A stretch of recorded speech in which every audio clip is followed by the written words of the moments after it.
Hello everyone, आज हम लोग इंडोक्राइन ग्लैंड का लास्ट लेक्चर करेंगे। इसमें हम लोग पेनक्रियाटिक ग्लैंड के बारे में पढ़ेंगे। अभी दो ग्लैंड और बाकी रह गया, टेस्टिस और ओवरी, जो कि हम लोग रिप्रोडक्शन वाले चैप्टर में करेंगे। तो आज ये लास्ट लेक्चर है इंडोक्राइन ग्लैंड का, पेनक्रियाटिक ग्लैंड के बारे में पढ़ेंगे।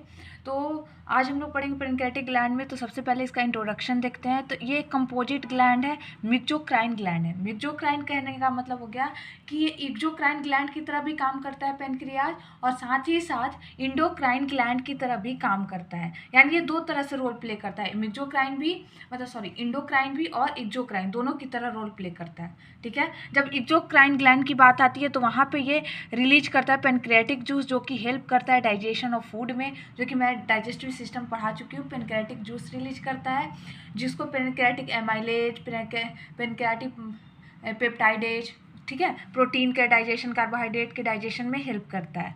ठीक है, इंडोक्राइन ग्लैंड की जब हम बात करेंगे, जब अगर पेनक्रियाज का कुछ सेल जो है इंडोक्राइन ग्लैंड की तरह काम करता है, वो सेल्स कौन से होते हैं?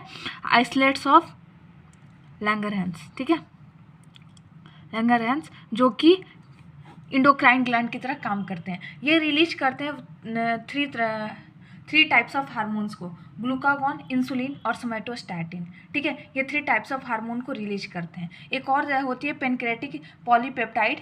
ठीक है, पीपी होती है पेनक्रियाटिक पॉलीपेप्टाइड, उसके बारे में मैं थोड़ा सा बताऊंगी। 4 टाइप्स ऑफ हार्मोन्स को रिलीज करती है पेनक्रियाज।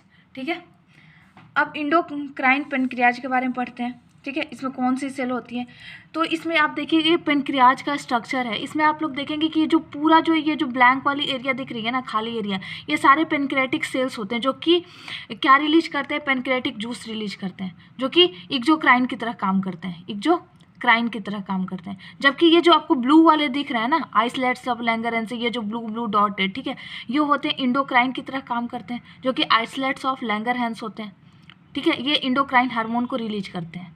ठीक है, तो अब आप इसमें देख रहे होंगे कि इसका अमाउंट जो है आइसलेट्स ऑफ लैंगरहैंस बहुत कम है, ये बहुत ज़्यादा ब्लैंक एरिया है, जो कि एक्सोक्राइन है। ठीक है, लेकिन इंडोक्राइन जो है वो बहुत कम है, इंडोक्राइन सेल्स जो है बहुत कम है, वो अप्रॉक्स 2% होते हैं। ठीक है, लेकिन उस 2% में कितने सेल्स होते हैं? 1 से 2 मिलियन सेल्स होते हैं।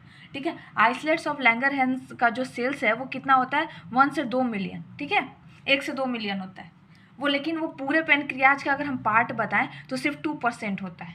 ठीक है, देख ही रहे आप लोग कितना कम होता है। ठीक है, तो endocrine parts of pancreas contains group of cells. Endocrine part जो पेनक्रियाज का है, ठीक है, जो कि ग्रुप ऑफ सेल्स को कंटेन करके रहता है, उस सेल्स का नाम क्या है? Islets of Langerhans. ठीक है, जो कि 2% होता है और 1 से 2 मिलियन सेल्स होते हैं उसमें। ठीक है, there are 4 types of cells in the islets of Langerhans. Langerhans में जो होती है वो 4 टाइप्स ऑफ सेल्स होती है, यानी इंडोक्राइन जो पेनक्रियाज है उसमें 4 टाइप्स ऑफ सेल्स होते हैं। पहला A cells, B cells, D cells और एफ सेल्स। ठीक है, ए सेल्स को हम अल्फा सेल्स भी बोलते हैं, बी सेल्स को बीटा सेल्स, डी सेल को डेल्टा सेल्स और एफ सेल्स को पीपी सेल्स भी बोलते हैं। ठीक है, जो अल्फा सेल्स है वो ग्लूकागॉन को रिलीज करता है। ठीक है, जो कि ये जो अल्फा सेल है ना, पूरा जो हम सेल मिलाएंगे, ठीक है, आइसलेट्स ऑफ लैंगरहैंस का अगर 100 सेल है, ठीक है, उसमें से 25 सेल जो होगा, 25 सेल्स जो होगा वो अल्फा सेल्स होगा। ठीक है, टोटल आइसलेट्स ऑफ लैंगरहैंस के सेल्स में, पूरे पेनक्रियाज का मैं नहीं बात करी, टोटल आइसलेट्स ऑफ, उसमें भी पेनक्रियाज में भी आइसलेट्स ऑफ लैंगरहैंस की मैं बात करी। अगर मान लेते कि हम किसी के बॉडी में 100 आइसलेट्स ऑफ लैंगरहैंस सेल्स हैं, उसमें से 25 जो होंगे वो अल्फा सेल्स होंगे और क्या रिलीज करेंगे? ग्लूकागॉन। ठीक है, बी सेल्स, बीटा सेल्स जो कि इंसुलिन का सिक्रीशन करता है, ये सबसे ज़्यादा सिक्रीट होता है, इंसुलिन सबसे ज़्यादा पेनक्रियाज से सिक्रीट होता है। इन चारों हार्मोन में से सबसे ज़्यादा इंसुलिन सिक्रीट होता है इंडोक्राइन में। ठीक है, 60 to 65% ऑफ दिस सेल, ये आइसलेट्स ऑफ लैंगरहैंस के 60 to 65% सेल्स होंगे। सोमैटोस्टैटिन डेल्टा सेल से रिलीज होता है, जो कि 10% होता है। ठीक है, 10% ही डेल्टा सेल्स पाया जाता है। पीपी सेल्स जो कि एफ सेल्स बोलते हैं, ये पेनक्रियाटिक पॉलीपेप्टाइड को रिलीज करता है। ठीक है, जिससे हम लोग पीपी बोलते रहे हैं। ठीक है, ये 5% से भी कम होता है, ये 5% से भी इसका कम सेल्स होता है। ठीक है, अब हम लोग क्या देखेंगे इसमें?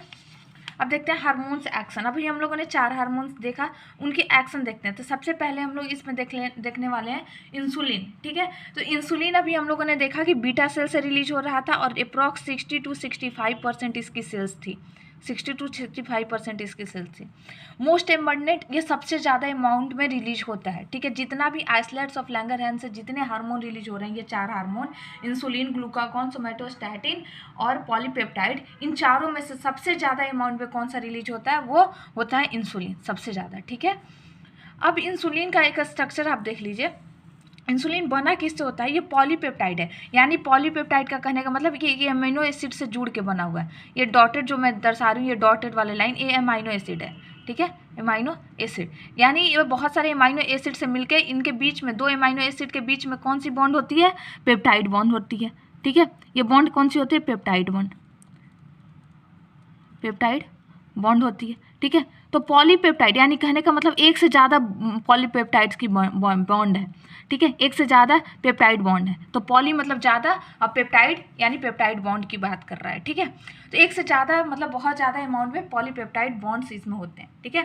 अमीनो एसिड से मिलकर बनाता है, जो कि 2 चेन होते हैं इसके, ए चेन और बी चेन, ठीक है। ए चेन ये भी एक पॉलीपेप्टाइड चेन है, ये भी एक पॉलीपेप्टाइड चेन है, ठीक है। दोनों एक पॉलीपेप्टाइड चेन से, दोनों आपस में जुड़े किससे रहते हैं, डाइसल्फाइड बॉन्ड से, डाइसल्फाइड बॉन्ड से, यानी 2 एस बॉन्ड से इस तरह से जुड़े होते हैं, ठीक है। 2 एस बॉन्ड से जुड़े होते हैं, सल्फाइड बॉन्ड, सल्फर से, ठीक है। तो 2 सल्फाइड बॉन्ड से ये जुड़े होते हैं, ए चेन होते हैं और बी चेन होते हैं, ठीक है, इंसुलिन में। और 2 ये सल्फाइड बॉन्ड होते हैं बीच में सल्फाइड्स बॉन्ड होते हैं जो कि इसको बाइंड अप करके रहते हैं। ये होती है इंसुलिन के स्ट्रक्चर, ठीक है। अब इधर थोड़ा एक्शन इसका देखिए। तो ये हाइपोग्लाइसेमिक होता है, ठीक है। हाइपोग्लाइसेमिक कहने का मतलब कि इंसुलिन जो होता है हम कब देते हैं, हम किसी का अगर ग्लूकोज लेवल बहुत ज़्यादा बढ़ जाता है तब हम इंसुलिन देते हैं। तो इसका मतलब क्या हो गया कि इंसुलिन क्या करता होगा कि ब्लड का ग्लूकोज को कम करता होगा, यानी ग्लूकोज लेवल को ये कम करता है, ठीक है। हाइपोग्लाइसेमिक होता है, हाइपो मतलब होता है कम, ठीक है, और हाइपर मतलब होता है ज़्यादा, ठीक है। हाइपो मतलब कम, यानी ये ब्लड ग्लूकोज लेवल को यानी शुगर लेवल को ये क्या करता है, डिक्रीज करता है, शुगर लेवल को, बॉडी के शुगर लेवल को ये डिक्रीज करता है इंसुलिन, ठीक है। अब हम देखते हैं कि कैसे डिक्रीज करता है, ये कहाँ कहाँ काम करता है, इंसुलिन कहाँ कहाँ काम कर सकता है, ठीक है। तो इंसुलिन का मेन काम जो होता है कि ये ग्लूकोज जितने भी हमारे बॉडी में, हमारे ब्लड में जितने भी ग्लूकोज है ना, उसको ये ग्लाइकोजेन में कन्वर्ट कर दे, उसको ये क्या करे, ग्लाइकोजेन में कन्वर्ट कर दे, इंक्रीज कर देता है कि ग्लूकोज को ग्लाइकोजेन में कन्वर्ट करके। और हमें पता है कि हमारी बॉडी में ग्लूकोज जो है, कार्बोहाइड्रेट है, फैट है, प्रोटीन, हम जो एक्स्ट्रा लेते हैं, हम तो ऐसा खाना नहीं खाते हैं ना कि हमारी जितनी बॉडी की आज की ज़रूरत है हमने उतना ही लिया है, हम एक्स्ट्रा भी लेते हैं। तो जब हम एक्स्ट्रा कार्बोहाइड्रेट, प्रोटीन, फैट लेते हैं तो वो किस रूप में स्टोर रहता है हमारी बॉडी में स्टोर रहता है ना, क्योंकि कभी हम फास्टिंग करते हैं तो वो चीज़ें यूज हो जाती है हमारी बॉडी के द्वारा। तो किस रूप में स्टोर रहता है हमारी बॉडी में, तो ग्लाइकोजेन के रूप में, आफ्टर मतलब डाइजेशन, ठीक है, पूरी डाइजेशन बॉडी में यूज होने के बाद जितनी भी ग्लूकोज चाहिए, उसके बाद जो बच जाता है ग्लूकोज उसको स्टोर किया जाता है ग्लाइकोजेन के रूप में, ठीक है। ग्लाइकोजेन में फैटी एसिड हो, एमाइनो एसिड्स हो, ये सब कुछ को कन्वर्ट करके लास्ट में ग्लाइकोजेन में स्टोर कर दिया जाता है बॉडी में, ठीक है। तो स्टोर कहाँ होता है, सबसे पहले लीवर में होता है। लीवर भी एक लिमिटेड अमाउंट में स्टोर कर सकता है ग्लाइकोजेन को, ग्लूकोज को, ठीक है। फिर मसल्स में स्टोर होते हैं, ठीक है।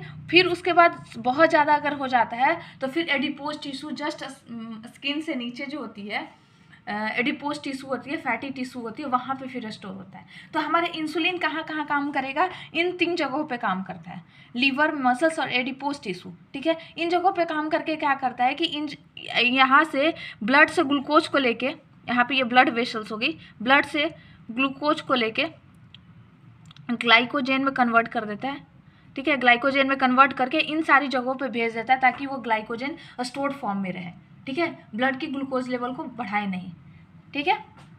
ये कहाँ कहाँ इंसुलिन, ध्यान रखिए कहाँ कहाँ काम करता है, लीवर, मसल्स, एडिपोज टिश्यू, ठीक है। अब इसकी एक्शन थोड़ी सी और है, इफेक्ट ऑन कार्बोहाइड्रेट मेटाबॉलिज्म, ठीक है। कार्बोहाइड्रेट की मेटाबॉलिज्म पे क्या इफेक्ट डालता है, तो कार्बोहाइड्रेट जब मेटाबॉलाइज्ड होता है, जब हम लोग पढ़े थे डाइजेस्टिव सिस्टम, उसमें हम लोगों ने देखा था कि कार्बोहाइड्रेट एट लास्ट में मेटाबॉलाइज्ड होके स्मॉल इंटेस्टाइन में क्या बनाता है, ग्लूकोज बनाता है लास्ट में, ठीक है। ग्लूकोज, माल्टोज ये सारे बनाते हैं, ठीक है। फिर उसके बाद ग्लूकोज जो है, ग्लूकोज, इंसुलिन क्या करता है कि अगर ग्लूकोज ज़्यादा बनेगा, ठीक है, हमारी बॉडी में अगर ज़्यादा ग्लूकोज बनेगा, हम ज़्यादा ग्लूकोज मटेरियल ले रहे हैं, ठीक है, खा रहे हैं, पी रहे हैं ग्लूकोज वाली चीज़ें, तो इंसुलिन वहाँ क्या करता है कि वहाँ से ग्लूकोज को वहाँ से इंसुलिन क्या करता है, ग्लूकोज को टिश्यू की तरफ ट्रांसफ़र करना शुरू कर देता है, टिश्यू की तरफ, मसल्स की तरफ, लिवर की तरफ और एडिपोज टिश्यू की तरफ। यानी ब्लड से हटा के, वहाँ से डाइजेशन करने के बाद जो ग्लूकोज हमारे ब्लड में आता है, वहाँ से ग्लूकोज को हटा के वो क्या करता है, स्टोर करवा देता है या फिर यूटिलाइज करवा देता है टिश्यू के द्वारा, मसल्स के द्वारा, लिवर के द्वारा या फिर एडिपोज टिश्यू के द्वारा। ठीक है। अब लीवर क्या करता है, लीवर के पास अगर ग्लूकोज, लीवर का मेन फंक्शन होता है जब इंसुलिन इस पे काम करता है, जब इस पे इंसुलिन काम करता है तो लीवर कैसे काम करता है, ठीक है, वो देखिए। लीवर क्या करता है, इंक्रीज कर देता है ग्लाइकोजेनेसिस, ग्लाइकोजिनोलाइसिस भी होता है, ठीक है, ग्लाइकोजेनेसिस भी होता है। तो जहाँ पे जेनेसिस वर्ड आ जाता है वहाँ पे फॉर्मेशन होता है, ठीक है, और जहाँ पे लाइसिस वर्ड आता है, जहाँ पे लाइसिस आता है वहाँ पे क्या होता है, ब्रेकडाउन, ठीक है, याद रखिएगा, ब्रेकडाउन।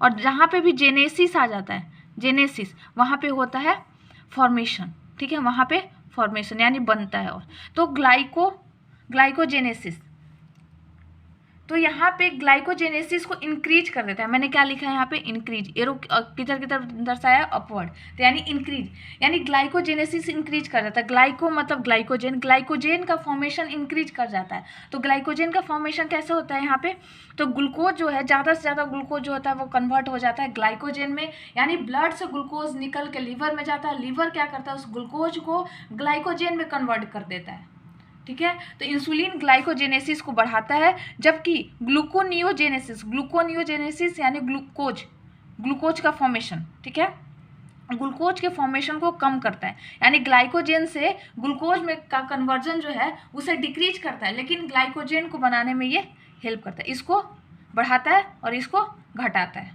ठीक है, ध्यान रखिएगा, ये दो टर्म याद रखिएगा, कभी इंसुलिन से रिलेटेड कभी क्वेश्चन आए तो, ठीक है।